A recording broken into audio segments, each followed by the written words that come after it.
daripada Aisyah radhiyallahu anha. Dia kata satu hari ada dua orang perempuan Yahudi mai rumah Aisyah.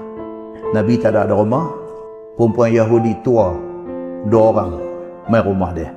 Dua-dua perempuan Yahudi ni kata dekat Aisyah, dia berkata inna ahlal qubur yu'azzabuna fi quburihim. Dua perempuan tua Yahudi ni mai rumah Aisyah, mai habaq dekat Aisyah. Dia berkata, Aisyah hantar tak? Orang mati ni bila masuk kubur ada yang kena azab. Perempuan Yahudi mai habaq dekat Aisyah. Fakazabtuhuma. Aisyah tak percaya. Dia kata bangsa Yahudi ni nak main bohong aku. Dia tak percaya. Kerana dia tak pernah diberitahu lagi benda ni oleh Nabi SAW.